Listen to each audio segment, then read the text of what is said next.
Merci d'abord de nous avoir accueillis en tout cas, au niveau de ce campement.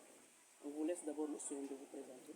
Je m'appelle Elie Jean-Bernard Diatta, je suis le chargé des affaires juridiques de l'Association nationale des familles des victimes et rescapés du Diola. Je profite de l'opportunité pour saluer, vous remercier d'abord de l'opportunité que vous m'offrez, mais aussi pour saluer vos fidèles auditeurs. Merci bien. Alors, on aurait aimé que vous reveniez un peu sur votre mémorial contre l'oubli, d'abord en question du Kotolo Diola. Le mémorial, c'est une des vieilles doléances des familles des victimes.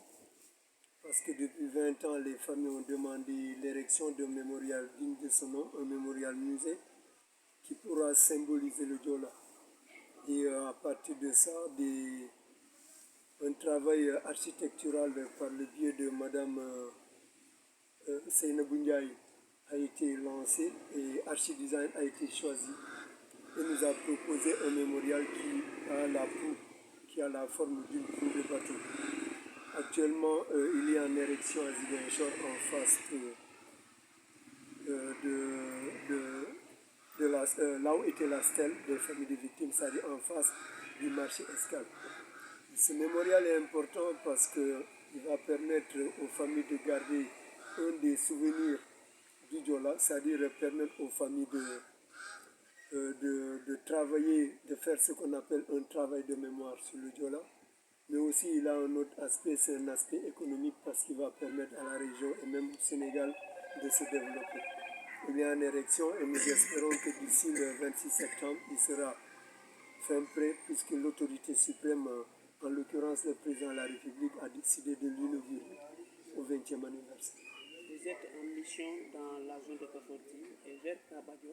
Parlez-nous un peu de votre mission dans la zone. Là, nous sommes là, c'est pour la problématique qui est liée au cimetière, parce que nous avions demandé aussi depuis 20 ans à ce que les cimetières du Diola soient entretenus. Lors de la dernière commémoration, c'est-à-dire le 19e anniversaire, le président de la République nous a donné une enveloppe de 10 millions pour entretenir les 5 cimetières du Diola. Nous avions commencé ce travail au cimetière de Kanten et de Kabadio, où les tombes, on a fait d'abord le carrelage de toutes les tombes. À Kabadio, il y en a pour 34, au cimetière de Kanten pour 42. Ensuite, des artistes de renommée nationale et internationale se sont regroupés pour nous gratifier de très belles fresques sur la face murale du cimetière de Kabadio et Kanten, mais aussi à l'intérieur du cimetière de Kanten. Et c'est de très belles fresques qui permettent aujourd'hui de donner une autre dimension. Nous avons fait ce travail pour 3 raisons. La première raison, c'est pour donner une sépulture décente aux victimes du Diola. La seconde, c'est pour le respect de la dignité humaine. La troisième, c'est tout simplement, le cimetière, c'est un geste intemporel et universel qui libère, qui soulage. Et ce travail-là a permis aussi de montrer une autre dimension, c'est-à-dire de montrer concrètement l'importance du travail que les artistes sont en train d'abattre au quotidien. Pourquoi? Je prends comme exemple ma propre personne. Quand j'allais à Kabadio, je pensais que j'allais rencontrer un cimetière aussi désordonné que ceux qui sont à Ziguinchor. Mais à l'approche du cimetière, j'ai vu des fresques, de très belles fresques, des messages, des images, etc., qui ont transformé le mal que j'avais au fond de moi en bien. Ce qui signifie que les artistes abattent un travail qui permet à une personne de se sentir bien. Et je pense que ça, c'est important. Et nous, famille des victimes, nous l'avions compris à travers le cimetière de Kabadio.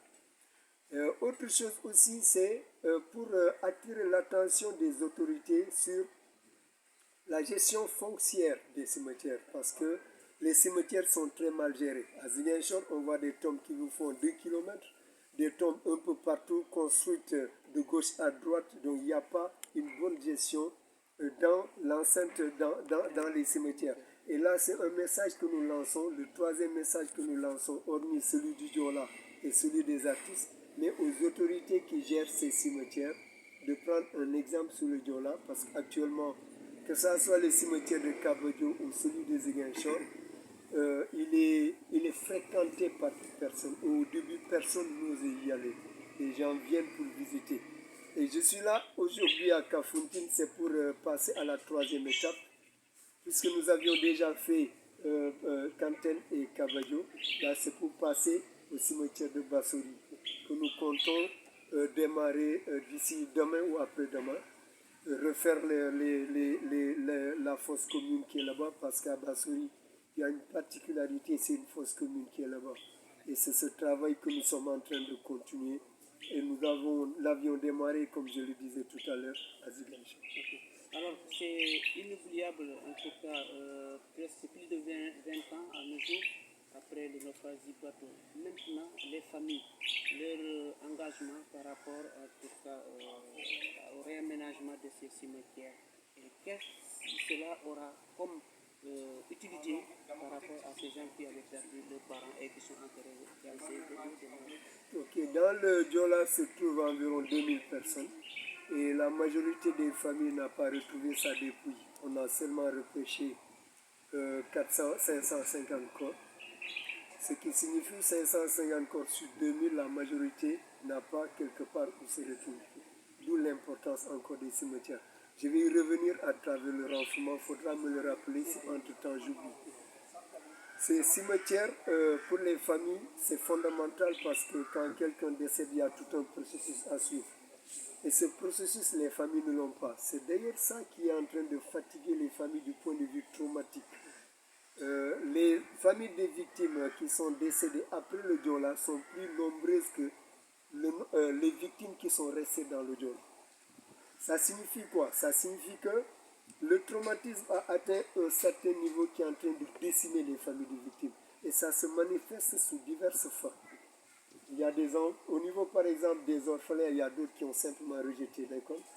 Il y a des cas de maladie, les familles, donc des cas de maladie, d'hypertension, etc., des problèmes cardiaques. Vous savez, le stress, ça donne ce type de maladie. Et là, les familles souffrent à cause de ça. Et aujourd'hui, si par exemple, à travers le travail monumental que les artistes ont abattu à Ziguinchor et à Kabadio, nous parvenons à le faire dans tous les cimetières du Sénégal, ça fera beaucoup de bien aux familles. C'est l'occasion de remercier M. Guissé, M. Joël, Eric et Axel qui est reparti, Ariane, ensuite Alex, tous ces artistes et ceux de Ziguinchor, le président Lamine Tamba, qui ont contribué à ce travail phénoménal, à ce travail monumental à la mémoire des familles des victimes. Donc nous continuons le processus. Demain, nous serons à Bassori pour continuer le travail. Je vous remercie.